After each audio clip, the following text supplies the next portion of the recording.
Dunia hiburan tanah air kembali dikejutkan dengan sebuah pengumuman besar.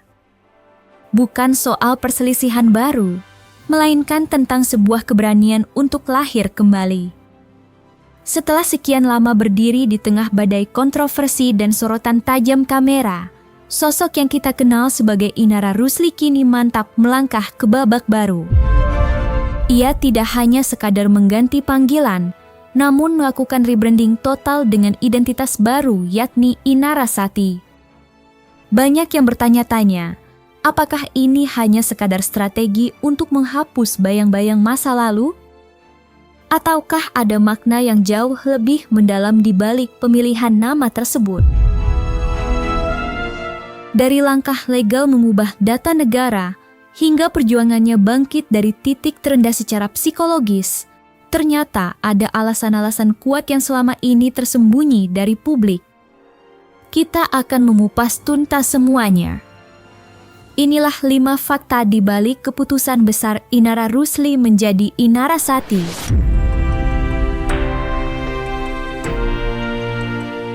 Lewat pengakuan jujur di sebuah podcast terbaru, Inara secara terbuka mengungkapkan keputusannya untuk bertransformasi total. Bukti keseriusannya pun sudah terlihat nyata di jagat maya. Ya, Inara Rusli menunjukkan akun Instagram resminya kini telah berganti identitas menjadi Inara Sati. Ini bukan sekadar urusan tren atau pencitraan di media sosial. Inara menegaskan bahwa nama Sati yang ia pilih membawa beban doa dan harapan yang sangat mendalam bagi masa depannya. Sebuah langkah besar untuk menutup buku lama dan menuliskan bab yang benar-benar baru. Lantas, apa sebenarnya alasan kuat di balik pergantian nama panggung ini? Dan makna sakral apa yang terselip dalam nama Sati hingga ia berani merombak identitasnya secara hukum?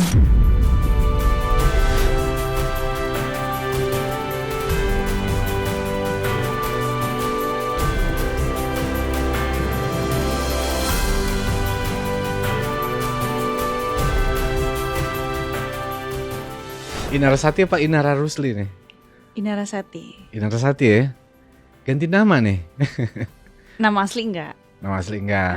Nama asli apa? Tetap Ina Idola Rusli. Ina Idola Rusli. Ya, gimana ya, Inaranya itu tetap. Jadi aku tetap adalah bagian dari Inara. Tapi aku tambahin Sati. Jadi Sati ini di sini kan secara Sanskrit ya, secara Sanskerta artinya mindfulness ya, cukup gitu ya, penuh, dan juga berarti kesetiaan juga kan. Orang yang setia, orang yang jujur sama diri sendiri, dan orang yang berterus terang gitu ya. Jadi ini sekaligus menjadi pengingat buat diri aku sih. Keseriusan Inara dalam memulai lembaran hidup baru ternyata tidak main-main. Ia membuktikan bahwa transformasi ini bukan sekadar urusan estetika di media sosial, melainkan sebuah langkah nyata yang menembus jalur hukum. Ya, baru-baru ini terungkap fakta mengejutkan.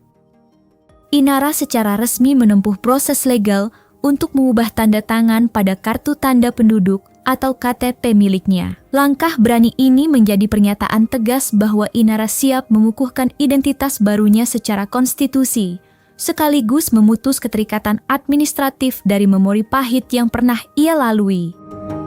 Apa yang sebenarnya memicu Inara hingga harus merombak dokumen negaranya? Dan mengapa tanda tangan baru ini disebut sebagai kunci ketenangan batinnya?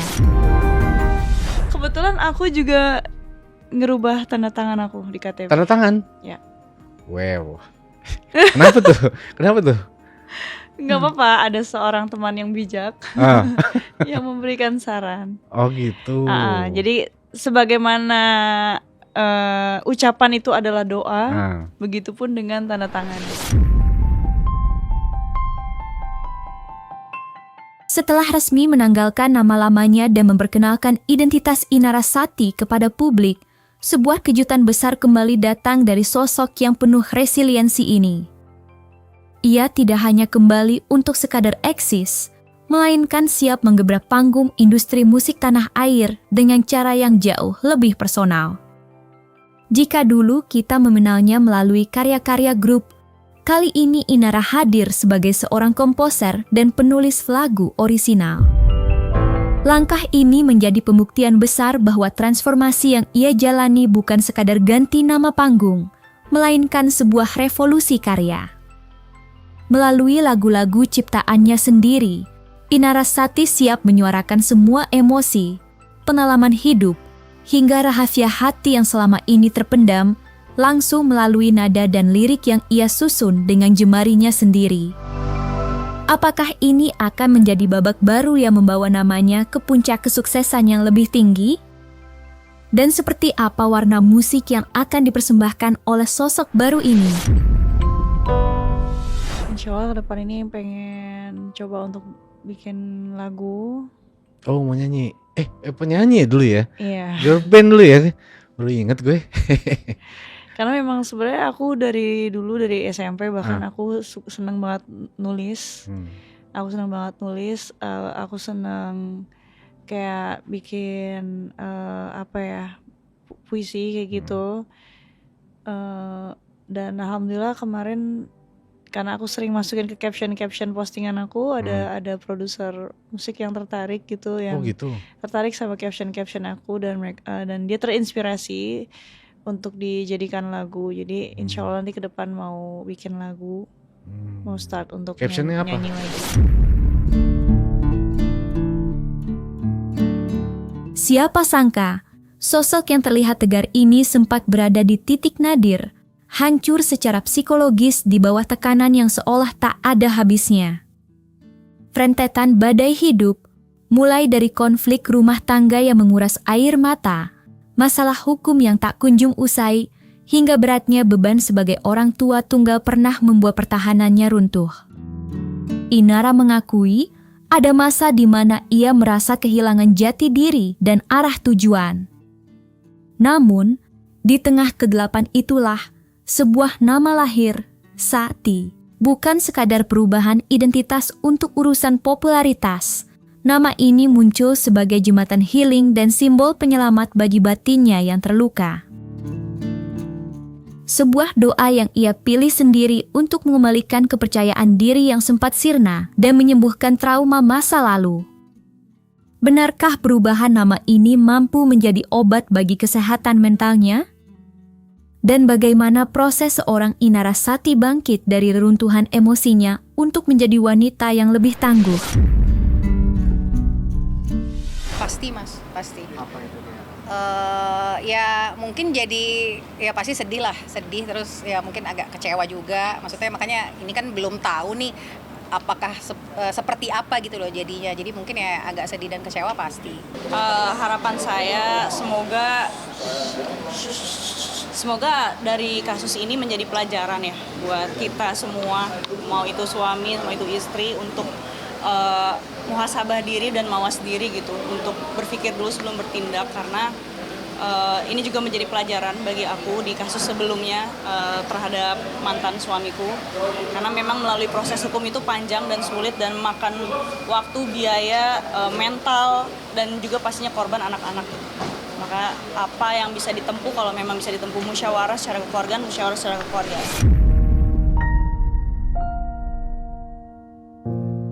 Kita sering melihat banyak nama besar yang memilih untuk mundur, bersembunyi, bahkan menghilang selamanya saat dihantam gelombang cancel culture.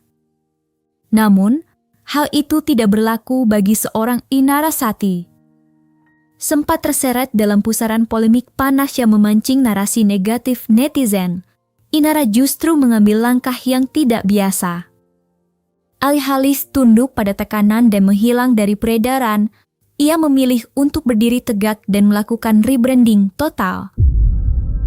Ia membuktikan bahwa serangan verbal di media sosial tidak cukup kuat untuk mematikan integritasnya. Keputusan mengganti nama panggung menjadi Inarasati adalah sebuah strategi berani untuk memutus rantai kontroversi masa lalu. Ini adalah pernyataan tegas bahwa ia menolak untuk dihapus oleh opini publik dan memilih untuk lahir kembali lewat karya yang lebih nyata. Bagaimana Inarasati meramu strategi untuk mengubah hujatan menjadi dukungan? Dan benarkah langkah rebranding ini berhasil membungkam fenomena cancel culture yang sempat mengancam karirnya? Bagaimana Mbak tanggapannya mengenai cancel culture yang netizen lakukan buat Mbak Ina? Saya jujur aja dalam hidup itu kalau kita tolak ukurnya sama opini publik, pendapat orang, pendapat keluarga, itu nggak akan ada habisnya ya. Kayak kita hidup terombang ambing ya sama pendapat orang gitu ya. Padahal Allah udah jelas menetapkan syariat Islam ini untuk kita taati gitu, terutama dalam hal ya rumah tangga gitu, bahwa ya kita sebagai istri biar gimana pun keadaan suami kita ya dia imam kita harus taati gitu. Itu sesuai dengan apa yang diajarkan oleh Islam terhadap saya gitu. Apa yang orang lain katakan terhadap saya itu kan penilaiannya mereka, bukan berarti menentukan value saya. Lagi pula kalau memang saya berniat untuk menjadi pilihan keduanya orang, ya sudah sedari dulu lah, saya ngapain ngartis, capek ngartis. Kita pilih Pasti kita pengen kan ekspresi. mengedepankan estetika. dokter sampaikan. Jelas tadi mendengar kan.